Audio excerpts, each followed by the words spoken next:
신앙 발판 10가지는 예수를 그리스도로 믿고 영접한 사람은 하나님 자녀가 되고 구원받았습니다. 구원은 은혜로 받은 거잖아요. 그러면은 은혜로 받은 이 구원이 흔들리지 않아야 되고 무너지지 않아야 됩니다. 그러려면 발판이 든든해야 되는 거죠. 자, 예수가 그리스도라는 걸 믿는데 신앙의 발판이 든든히 안 서면은 흔들려요. 그러면 어디다가 그 발판을 세울 거냐 할 때 잘 보십시오. 첫 번째가 성삼위 하나님이잖아요. 성부 하나님, 성자 예수 그리스도, 성령 하나님, 성삼위 하나님입니다. 성삼위일체 하나님이죠. 그 하나님께서 당신과 당신의 뜻을 다 나타내셨습니다. 그걸 기록해 놓은 게 하나님의 말씀인 성경입니다. 그리고 하나님이 피로 값주고 사신 교회로 우리를 모아주시고 교회 안에서 이 은혜가 늘 넘치도록 허락하시는 겁니다. 그게 성전이잖아요. 교회입니다. 하나님이 여기서 만나주시고 죄를 사해 주시고 모든 은혜를 공급해 주시는 겁니다. 앞에서 다 성자가 붙었어요. 거룩할 성자 붙었어요. 구별된 겁니다.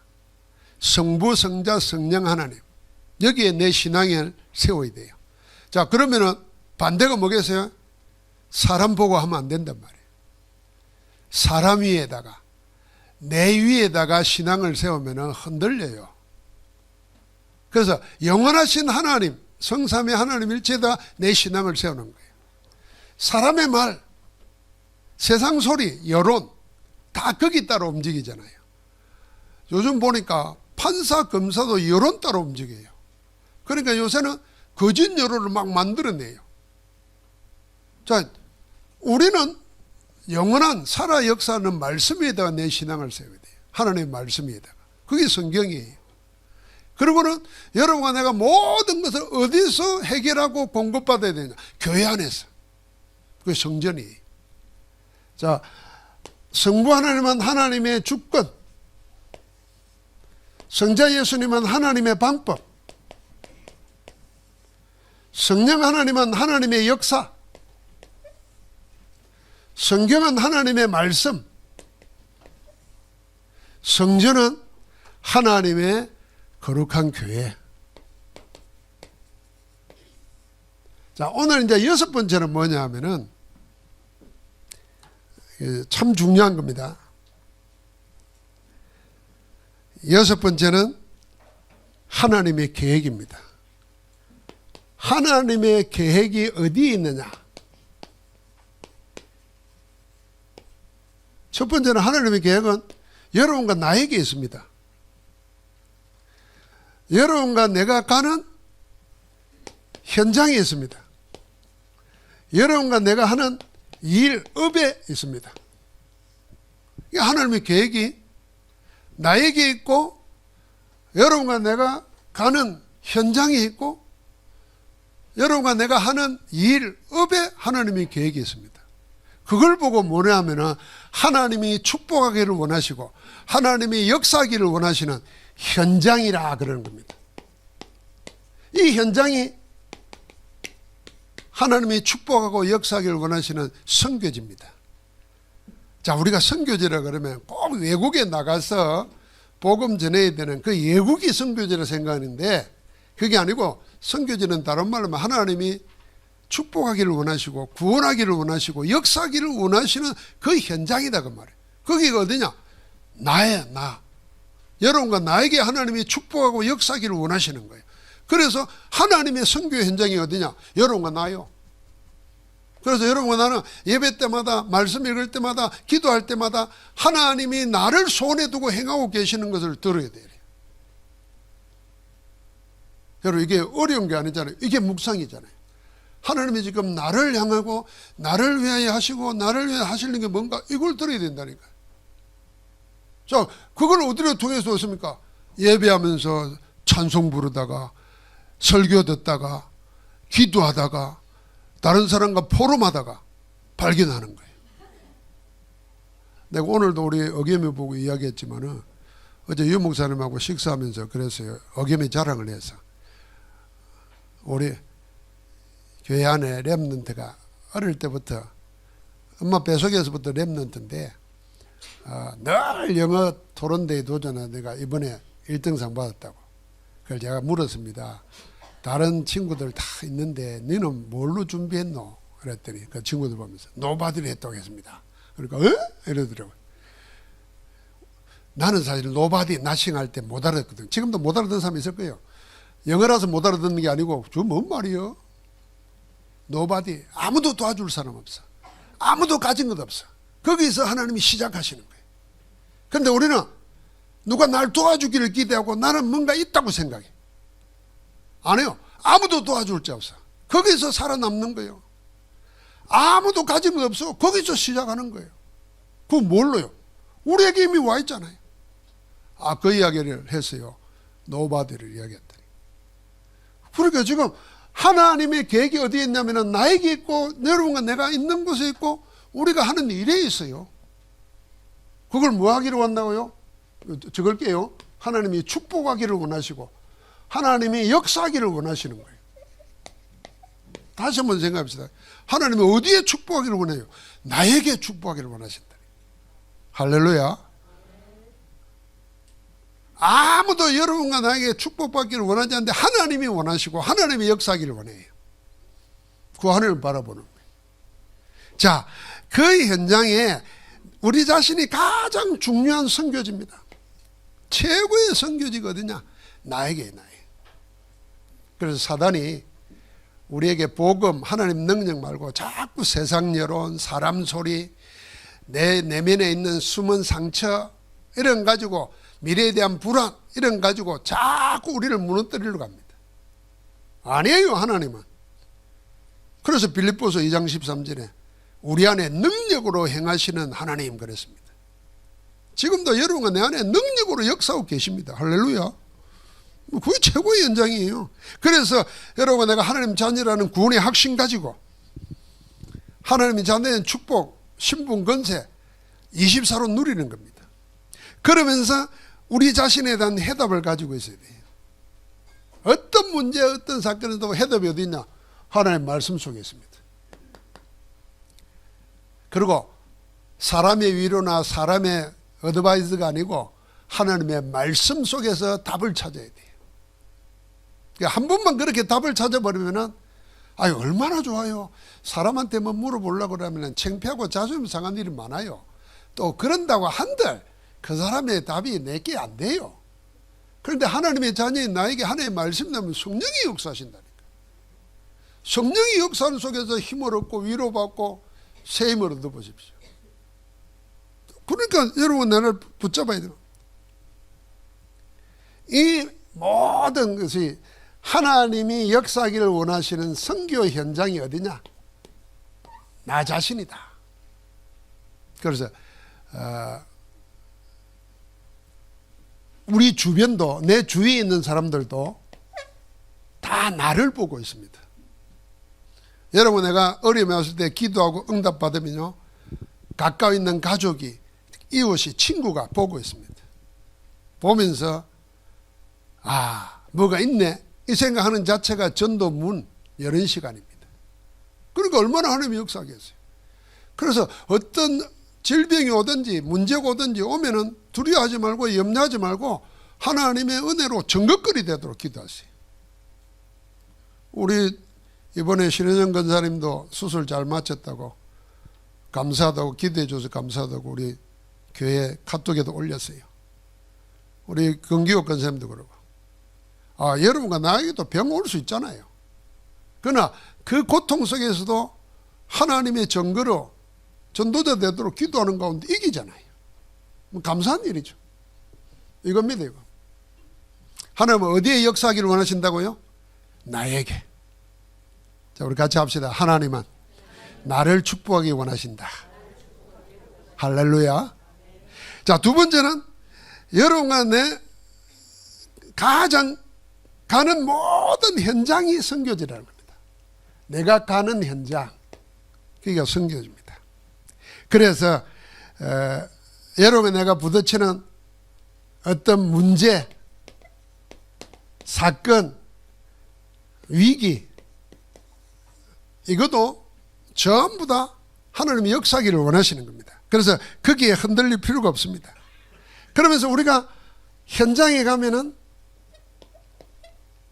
사람을 만나는데 어떤 사람 만나냐 하면 7가지 사람이 있습니다. 저는 복음을 한 번도 못 들어본 사람이 있습니다. 교회는 많은데 심지어는 가족 중에도 친구 중에도 친척 중에도 교회 다니는 사람이 있는데 심지어는 친척 중에 목사도 있어요. 형제 중에 목사도 있어요. 그런데도 복음 못 들은 사람이 너무 많다는 거 알아야 됩니다. 교회는 아는데 복음을 못 들어봤단 말이에요. 그 다음에 두 번째는 어떤 사람이 있어요? 복음을 오해하고 있는 사람이 있어요. 예를 들면 예수 믿으면 복 받는다, 이걸 복음인 줄 생각한단 말이에요. 복자가 들어가니까. 그건 복음을 오해하는 거잖아요. 그 다음에 복음의 껍데기만 들은 사람도 있어요. 복음의 껍데기만. 예수 믿어서 복 받았다, 뭐 예수 믿어서 병 났다, 그 껍데기거든요. 그러면서 정신 문제로 시달리고 영적 문제로 시달리고. 여러분, 아이들도 우리가 보면은 너무 부자고 행복한데도 본인에게 오는 정신 문제를 못 이겨 가지고 자살하려고 하는 아이들도 있다니까요. 초등학생이 지금 그런 정신병원에 다니는 아이들이 있다니까요. 정신 상담을 받고 말이에요. 자, 현장에 가면 가정 문제로 힘들어하고 가족 문제로 힘들어하고, 어떤 사람은 남 부를 거 없을 것 같은데 숨은 문제 때문에 고통스러워하는 사람이 있습니다. 자, 그런데 이런 많은 사람 중에 어떤 사람이 있냐면 현장에 가면은 하나님이 예비해 놓은 자가 있다는 겁니다. 하나님이 다 예비해 놓은 자. 이 사람은 복음만 듣기를 원하는 사람이 있어요. 이 사람 속에 제자가 있고 제자 속에 복음 전도를 위해서 생명은 사명자가 있습니다. 이 만남은 하나님이 허락하는 만남입니다. 그래서 우리는 가야 되는 겁니다. 현장에 가야 되는 거예요. 자, 거기에 역사기를 원하시는 겁니다. 그래서 여러분가 마지막 하나님의 계획이 있는 현장 선교지는 어디냐면 우리가 하는 일터가 선교지입니다. 그래서 원래 개신교의 모든 이 정신이 자본주의를 일으켰어요. 인류의 역사에 보면은 자본주의가 어디에부터 시작하냐면은 개신교에 있는 하나님의 이 직업을 갖다가 하나님의 소명이라 그랬어요. 그래서 영어로 콜링이라 그래요. 하나님의 부르심, 소명이에요. 이게 직업이에요. 직업은 뭐냐? 하나님을 섬기듯이 내게 주신, 하나님 맡겨주신 일을 최선을 다해서 일하는 거예요. 그 정신이 자본주의를 일으켰고 기독교 정신이 들어간 데마다 나라가 부강했어요. 그걸로 지금 세계가 발전한 거라니까요. 그런데 우리가 어디 놓쳐 있나?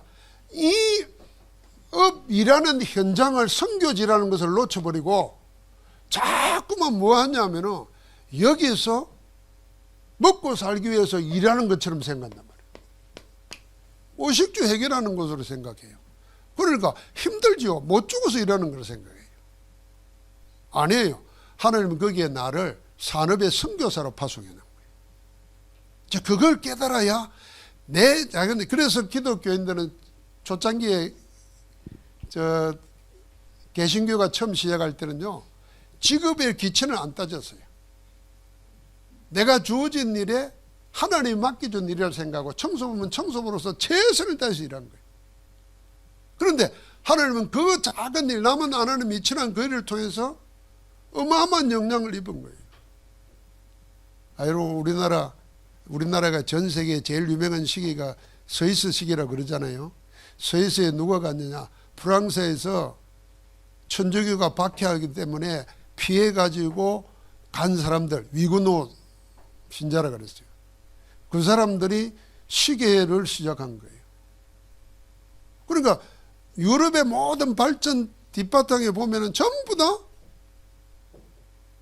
기독교 정신 신앙인들이 있었다니까요.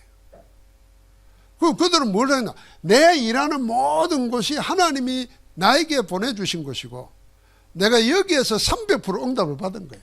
지금 우리 식으로 말하면 자기 자신, 자기 하는 현장, 여기에 미래에 대해 300% 응답 받아요. 그러니까 그런 사람이 직장에서 일할 때 어떻게 했겠어요? 여러분 뭐 인권 이야기하니까 노조도 있어야 되고 뭐 해야 됩니다. 그런데 우리는 기독교인들은, 하나님의 사람들은 여기가 선교지라는 거 하면은 누가 보기 때문에 하는 것이 아니고 해야 되기 때문에 하는 것이 아니라 하나님이 지금 여기서 나와 함께 일하시고 보여주기를 원하신다. 답을 찾는 거예요. 그래서 우리가 요셉 보십시오. 노예로 갔잖아요. 요셉은 노예살이하는 청소부가 전공이 아닙니다.